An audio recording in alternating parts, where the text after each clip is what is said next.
A man broke up with his ex-fiancée 4 times while they were engaged. The 4th time occurred over the phone on Valentine's Day while he was away. Finally, he said yes. Bring back the ring and pick up your stuff, they said. Simple, right? She showed up to his mom's house with her mother, took the ring off, handed it over, collected her belongings, and then looked around the living room and said, "Shouldn't I get more? I'm entitled to half of a house. She never lived in that. She never paid a single bill toward his mother's house." And her mom backed her up, started pointing at furniture. This is a 1-story video from the subreddit Pro Revenge with 1 update. Full story, full closure. Timestamps are below. This post is by a user we'll call Drew. My ex-fiancée broke up with me 4 times, cheated on me with a coworker, and then showed up at my mom's house, demanding half my family's stuff because we were engaged. I laughed in her face. Then she tried to take the ring back, too.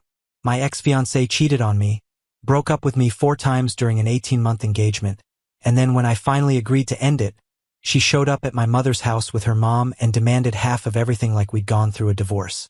We never even lived together. She wanted my mom's TV. I wish I was joking. Here's the whole thing. I'm Drew, 34 now.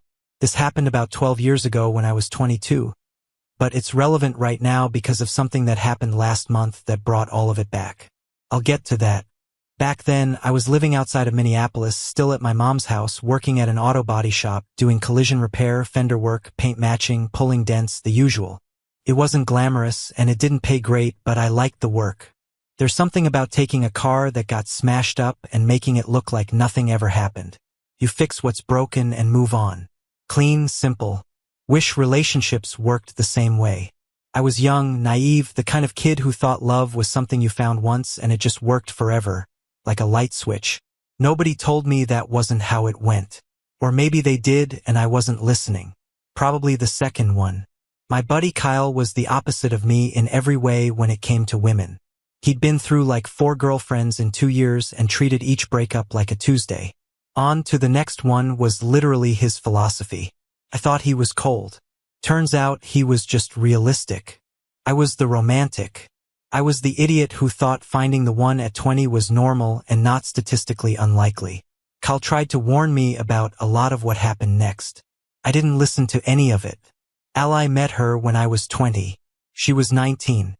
Friend of a friend's girlfriend. We ended up at the same house party and spent the whole night talking on somebody's back porch while everybody else was inside. She was funny, quick, had this way of making you feel like you were the only person in the room, even when there were 30 other people around.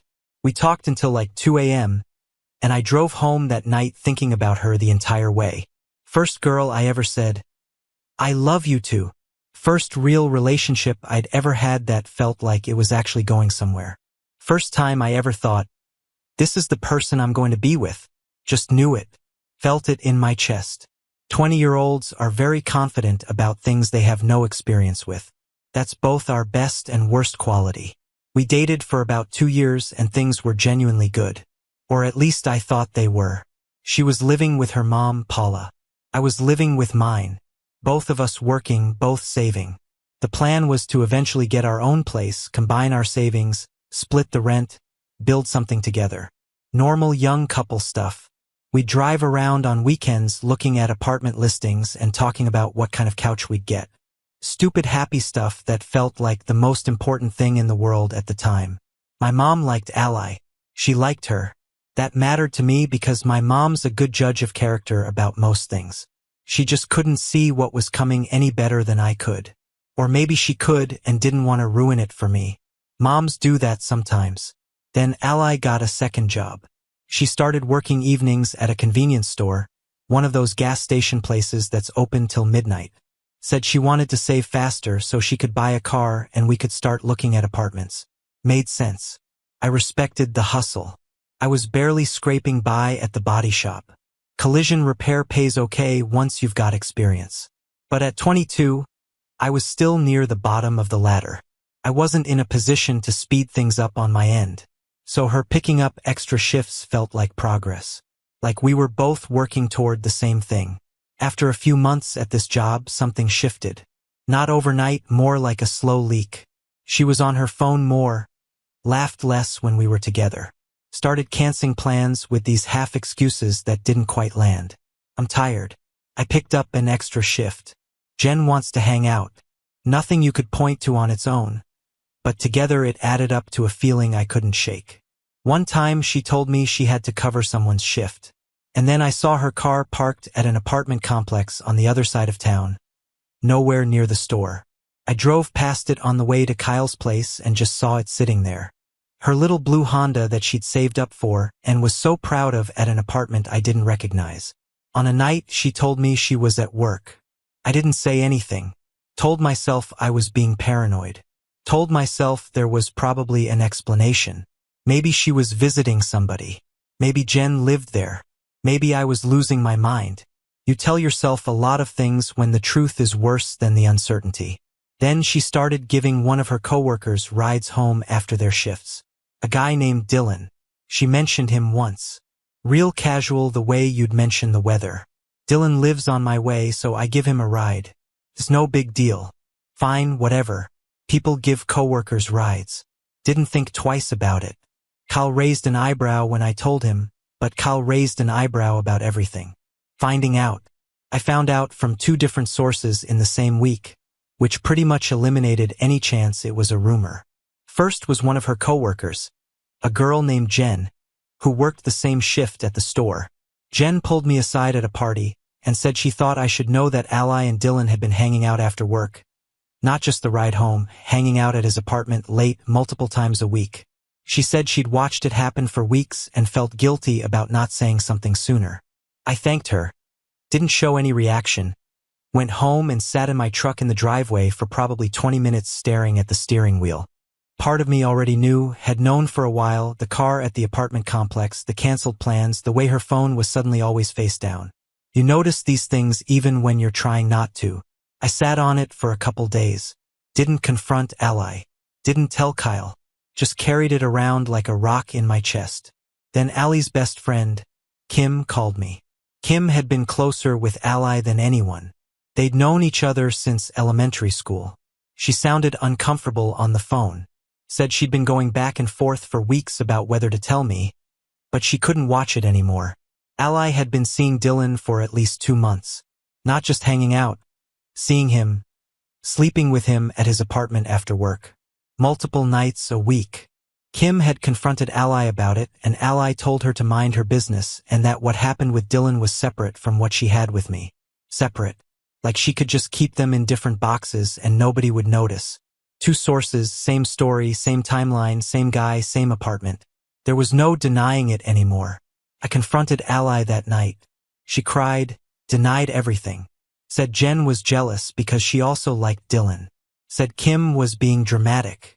Said I was being insecure and controlling for even bringing it up. I was 22 and in love and she was crying in my arms. And I believed her. I actually believed her. Because when you love someone that hard, you'd rather be wrong about the evidence than right about the betrayal. I let it go. Told myself the rumors were just people being messy. Went back to normal. Looking back now, 12 years later, that's the moment that still makes me cringe the most. Not what she did, what I accepted.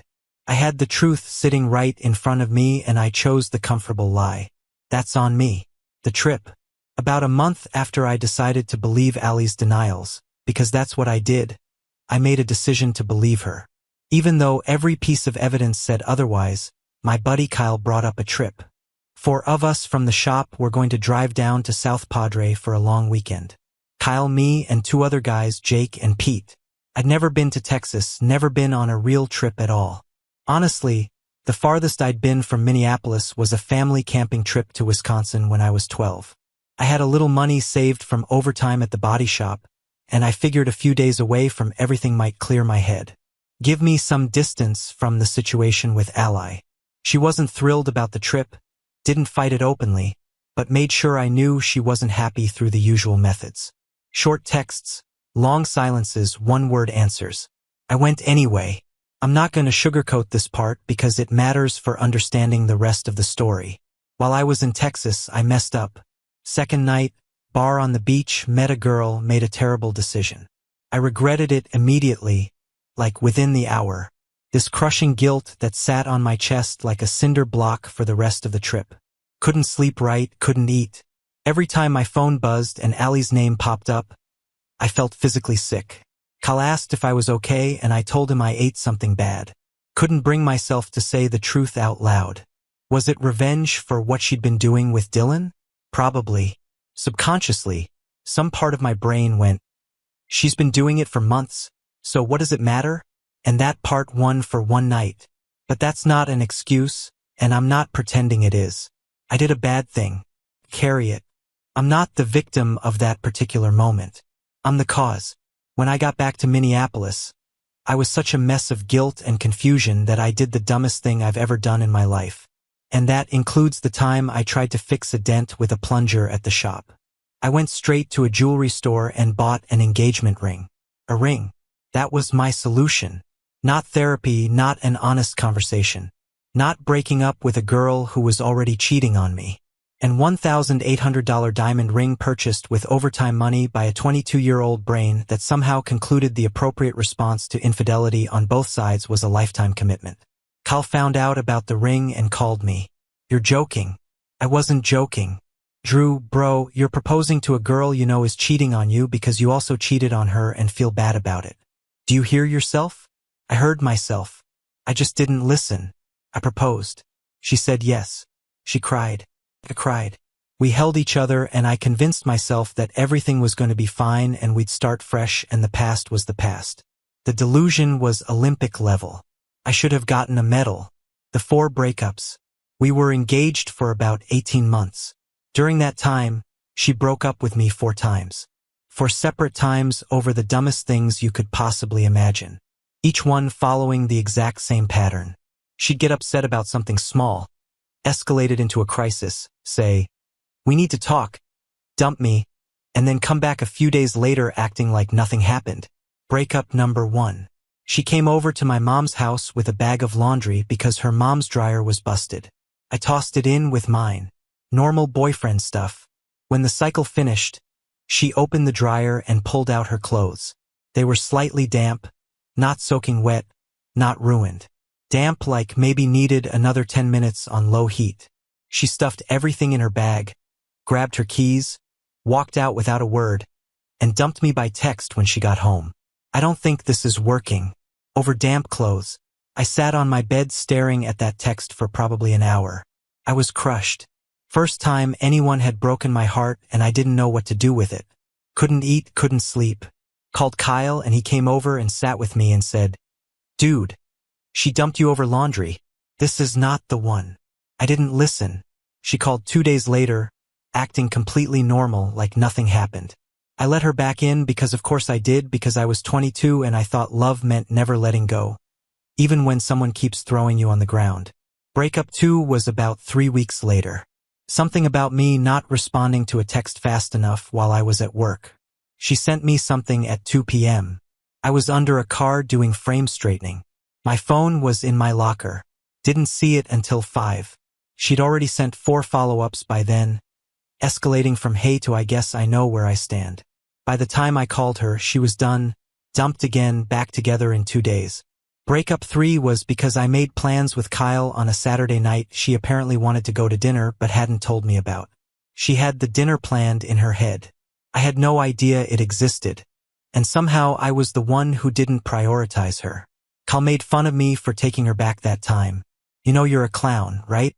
"Yeah, Kyle, I know." But I stopped taking the breakups seriously. They became background noise. She'd dump me.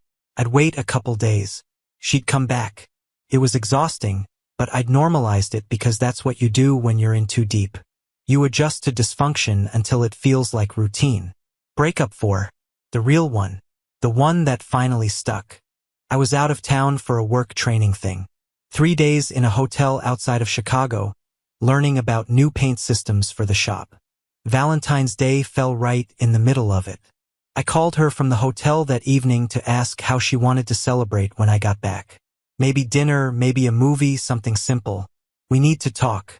Those 4 words, same flat tone, same script. Every single breakup started with those 4 words. She said she wasn't sure this was what she wanted with her life. that she needed space, that she didn't know if she was ready to be engaged. The usual vague stuff people say when they want out but don't want to be the bad guy. Except this time, I didn't fight it. Something in me just snapped off. Not anger, more like exhaustion. For breakups in 18 months. Cheating rumors. I've been too dumb to act on. A relationship that felt more like a hostage situation with a ring on it. Okay, I said. When I'm back, come get the ring and pick up your stuff. I'll have it ready. She went quiet long enough that I checked if the call dropped. That's it. Yeah, Ally, that's it. I think she expected the usual routine. Me begging, apologizing for whatever she decided I did wrong, promising to be better. Instead, she got a guy who finally hit the bottom of his willingness to care. And she didn't know what to do with that. Edit. People saying I should have ended it after the first breakup. Yeah, obviously. But when you're 22 and in love with someone, you don't make smart decisions. You make 22-year-old decisions which are often terrible. Edit 2. Yeah, the ring was a guilt purchase. I know. I've had 12 years to think about how stupid that was. Trust me, I'm aware. Quick math on this relationship. She cheated on him. He cheated on her back. His solution, a diamond ring. I'm sorry, but that's like your house being on fire and going, you know what'll fix this? A second, lesser fire. For breakups during one engagement is also crazy. That means they break up every 4.5 months. At that point, it's not a relationship anymore. She continues canceling and re-signing up for the membership to get the free trial again. She finally breaks up with him for good on Valentine's Day, which is kind of poetic. He says, okay, 2 letters. That's it. I bet Ally practiced a 30-minute speech in front of the mirror, and Drew only gave her 2 letters. She wasn't ready for all right. No one ever is. She's coming to get her things now, and she's bringing backup. 3 weeks later, an update was posted. She came to grab her things as planned. After that, she and her mom started pointing to the furniture in my house. The nerve was nearly impressive. A quick summary. My ex-fiancée of 2 years cheated on me with a coworker. I asked her to marry me because I felt bad, like an idiot. During our engagement, she broke up with me 4 times. The 4th one eventually worked. I instructed her to come and retrieve her things and the ring. This is what occurred. The pickup. She came 3 days after I returned back from the training trip. I was ready for whatever. The little things she left at my mom's house while we were together for 2 years. A pair of shoes, some clothes, her shampoo and conditioner, a hairdryer, and a DVD of a movie I had paid for but didn't want. That was all.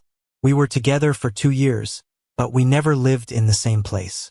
The only things she left behind in my life were a grocery bag and a shoebox. She wasn't by herself. Ally's mom, Paula, brought her.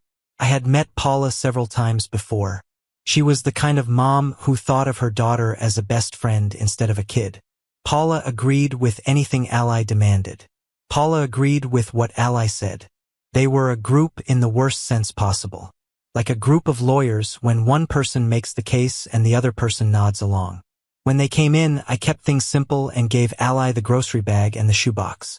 She sat them down, took the ring off her finger, and presented it to me. It was fine and grown up. I thought we were over.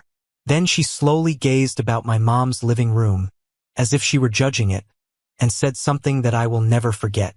Shouldn't I get more? I must have made a face because she instantly did it again. We were engaged, I should get more things. I should get half, right? I laughed. Not a nice laugh. A real one. The kind that pours out before your brain can stop it.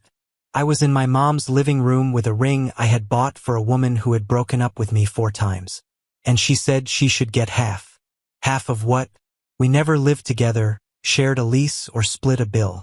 She had never paid for anything in that house with her own money. It was my mom's house, my mom's furniture, and my mom's TV. What do you mean by half? We don't even reside in the same place. This isn't your stuff. It's not even mine. My mom owns it. That's when Paula got involved. She walked around the living room, my mother's living room, in my mother's house, pointing at things like the TV, the bookcase, and a lamp on the side table that had been there since I was a kid. You've been together for a long time, and she's put a lot of time and effort into this relationship. That should mean something. Time is important. Time. She put in time. She had been working and was owed overtime and a severance payout. Paula, I'm not giving you my mom's furniture. It's not about the things themselves. It's the principle that matters. What is the principle? She broke up with me 4 times. She ended this on Valentine's Day while I was in a hotel room. Now she wants furniture from a house she never lived in. My mom owns that, but she's not here right now. Ally jumped in. Her voice started to shake like it always did before she sobbed. I simply feel like I should get something out of all the time and effort I've put into this relationship over the past 2 years, including an engagement. That's not insane. You're leaving with your clothing, your shampoo, your hairdryer, and a DVD that I bought but don't want. That's all of your stuff that was in this house. That's all there is. You don't own anything else here. What about the ring? The ring is mine. You gave it back. I own it. But it was my ring. While we were engaged, it was your ring. You broke up with me for the 4th time. Therefore, we're not engaged anymore. They kept going for around 5 more minutes. Paula pointed to a frame on the wall. A picture of my mom and me from about 10 years ago. Ally talked about the coffee maker. The coffee machine that my mom bought with her own money at Target for her own kitchen in her own house. These 2 women wanted my mom's coffee maker because they had been together for 2 years, and that should mean something. I've thought about that scene over and over again, and it still doesn't make sense. We never lived in the same house. She never paid a bill. She never gave a single cash to anything in the house. And she was pointing to things like she was making a claim. I stepped to the front door and opened it all the way. We're finished here. Grab your bag and go. Paula said something about how this wasn't fair and then walked toward the door. Ally grabbed the bag of groceries and the box of shoes. She stood on the front step for a second and looked at me with the same look I had seen her wear before, shortly before breakups 2 and 3. The hurt gaze, the soft eyes, and the head tilt. She was waiting for me to blink, say wait, say I didn't mean it, or urge her to come back. The same play she had been doing for 2 years. There was no pole this time, nothing. The hook was missing. The line she'd been pulling me in on for 2 years suddenly broke, and there was nothing on the other end. I looked her in the eye and said, "Good luck, Ally. You're going to need it. Both of you." She opened her lips, closed it, glanced at her mom, looked back at me, then turned around, got in Paula's car, and drove away. An hour later, my mom returned home and I informed her what had happened. She was quiet for a moment. Then she went to the living room and looked at the lamp, the coffee maker, and the TV. She said, "She wanted my things." I answered, "Yeah." My mom shook her head slowly. That girl is as brave and smart as her mother. Neither of those makes sense. That was the last time I saw Ally for 12 years. The ring. The next day, I took it to a pawn shop. I got around 40% of what I paid back, which hurt. Ring worth $1,800. I think I walked away with $720. But really, I just wanted it to go away. Wanted it out of my mind and out of my house. I used the money to pay off a credit card that I had been carrying a balance on since the trip. It seemed like the first smart financial decision I'd made in 2 years. Possibly the first one I ever made. Kyle took me to a dive bar near the store that weekend. We sat in a booth and I told him everything that had happened. The furnishings, the coffee maker, Paula pointing at the lamp, the ring debate, and the "I'm entitled to half" phrase. The bartender looked over to see if we were okay because he was laughing so hard. She desired the light. The lamp that belongs to your mom. The one with the hideous shade that has been there since we were in middle school. That lamp, dude. He shook his head and took a sip. You didn't get away with it. You missed a full rocket. Similar to a missile that goes from the ground to the air. That thing was locked on and following you. And you somehow made it through. He was right. He had been right about everything from the start. About Ally, the ring, and getting back together with her after every breakup. I wasn't ready to hear it until I had done everything stupid first. Do you know what's the worst part? I told him. She never even apologized for any of it. Not the cheating, not the breakups, not the furniture thing, nothing. She just left. And I don't think she thinks she did anything wrong. Kyle looked at me for a second. Some people don't, man. Some people go through their whole life thinking everybody else is the problem. And there's nothing you can do about it except not be standing next to them when it all falls apart. That stuck with me, still does 12 years later. Here's why I'm writing this now. Not because of what happened back then. I processed that a long time ago. But because of something that happened last month that brought all of it rushing back. I'm 34. Married. My wife Hannah and I have been together 7 years. Married for 4. We own a house in Woodbury, 3 bedrooms, good neighborhood. A garage I've been slowly turning into a proper workshop on weekends. I left the body shop years ago, and now I run the collision department at a dealership group. Good money, good benefits, health insurance that actually covers things. The kind of stable, quiet life I couldn't have imagined at 22 when I was buying guilt rings and ignoring red flags. Hannah is an occupational therapist. She works with kids, mostly developmental stuff, helping them build motor skills and learn how to navigate the world. She's the most patient human being I've ever met, which I think you'd have to be to put up with me. She knows the full Allie story. I told her early on because I believe in being honest about the dumb things you did when you were young. So the person you're with knows exactly who they're getting. She laughed at the damp laundry breakup. Said, if I dumped you every time you left clothes in the dryer too long, we'd have broken up 400 times. She's right. We've got a dog named Breaks, short for no breaks, which is what I said the first time. He sprinted across the yard as a puppy and crashed into the fence at full speed without slowing down. He's 4 now. Still has no brakes. Name holds up. About a month ago, I was at a grocery store. Saturday morning, nothing special, just the usual weekend run. Hannah gave me a list and I was working through it aisle by aisle the way I always do, top to bottom, efficient. I was in the cereal section comparing 2 brands that looked identical, but one cost $2 more. When somebody said my name, I turned around and it was Ally. She looked different. Older, obviously 12 years will do that. But tired in a way that wasn't about sleep. The kind of tired that lives in your eyes and your shoulders. She was with a kid, a girl, maybe 4 or 5, who was holding a juice box and kicking the bottom of the cart rhythmically. Ally had that look parents get when they've been running on fumes for weeks and the tank is still empty. Oh my God, Drew. It's been forever. I was polite. Said, hi, how are you? The small talk you make when you see someone from a different life. She claimed that living with my mom again was pleasant, even though she was going through a divorce. She spoke it like she was talking about the weather, but you could hear how heavy it was in her voice. You could hear it. I didn't ask for specifics.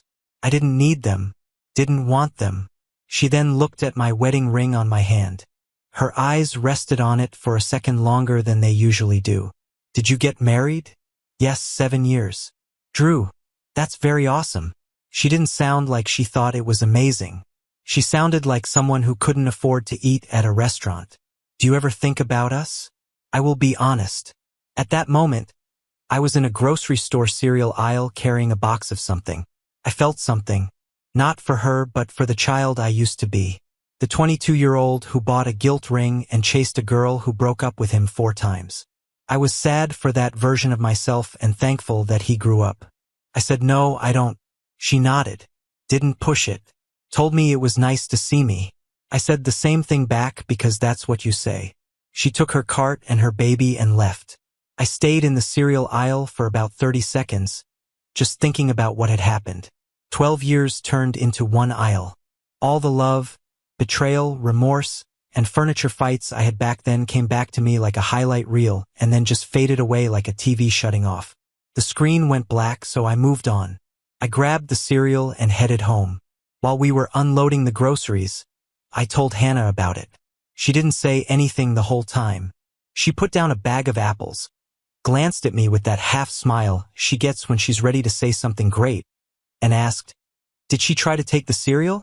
I love that lady. I love her a lot. Honestly, what it taught me is crazy. Ally wasn't evil. I need to make that obvious. She was young and selfish, and her mother taught her that relationships were like business deals where the other person constantly owed you something. The furniture, coffee maker, lamp, and half that she wanted at the end weren't things she thought of on her own. That was learned. That was Paula. Paula raised a daughter who really thought that spending time with someone else gave you the right to their things. Not their love, respect, or even friendship. Just their things, their physical things. She thought that a breakup was like a layoff and that she should get a severance payout. I was also dumb. I was really dumb. If you don't think about it too much, it's almost funny. When two different people told me about the cheating, I didn't pay attention. I asked her to marry me because I felt bad instead of having a real talk. I let her break up with me 4 times and continued accepting her back because I was more afraid of being alone than of being treated horribly.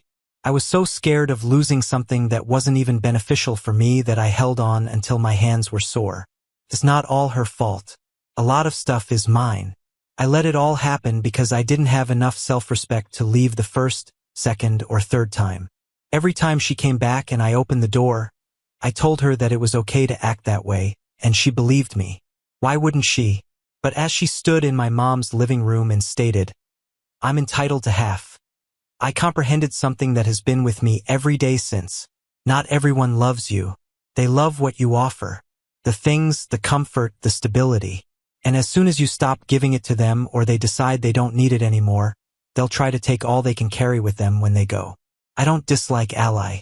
I haven't in years. But I'm thankful. I'm glad she showed me who she was before I married her. She showed me what I needed to see when I was 22, before we had kids or shared a lease, bank account, or mortgage. So when I met Hannah at 27, I could see the difference between someone who loves you and someone who loves what you can do for them. Good luck, Ally. I shouted it then while I was on my mom's porch. I mean it now that I'm in my own house with a woman who would never point at a lamp and say that's hers. One thing that still bothers me. She borrowed my favorite gray zip-up hoodie when we were together. It wasn't too pricey. I had it since I was in high school. It was broken in a way that wasn't ideal, the kind of soft that takes years to get. She never returned it. I didn't thought to ask for it when I picked it up since I was too preoccupied protecting my mom's lamp. Since then, I've bought about 10 hoodies to replace it. Zip-up gray shirts from different brands and with varied sizes. They are all different. You can't make up for 10 years of wear. You can't buy that softness in a store. Comes from time. I guess it's a lot like relationships. Takes time to break in the good ones. The terrible ones just fall apart. You probably won't find another sweatshirt like that one. Anyway, my wife is amazing. Dogs are speedy. The workshop is going well. Things are going well. Edit. People are wondering about Dylan. I don't know what happened to him. I don't care. Someone else wrote a story about him. And I stopped reading the book 12 years ago. Change 2. Updates on breaks as people keep asking. He is sleeping on the couch right now. Still no breaks. The vet thinks he's full of energy. That's one way to put it. He knocked over the Christmas tree last year and then sat in the mess and looked happy with himself. We don't deserve dogs. I really need to talk about Paula for a minute. Paula stepped into a house that wasn't hers, that her daughter had never lived in, paid rent on, or even had a key to, and started pointing at a lamp like she was at an auction. A lamp that has been on the same side table since before her daughter got her driver's license. That lamp is not yours, ma'am. That has never been your lamp. That lamp has been in that living room longer than your daughter has been with this man. It takes a lot of guts to go into a stranger's house and remove their coffee maker because your daughter dated their son. That's not being entitled. That's a mental disease that comes with a purse. Also, the situation with the grocery store. Drew is married now, 12 years later. The dog named Breaks is in the garage, and Allie is back at her mom's house. They probably still want half of the lamp. Some folks get it. Some individuals keep doing the same thing and wonder why it doesn't work anymore. Drew got it. Allie is still in charge of the play. If you liked the story today, please hit the like button. If you haven't already, please subscribe. You may find all the links in the description below. Thanks for watching, everyone. Truly does mean a lot. And with that, I'll see you in the next one. Peace.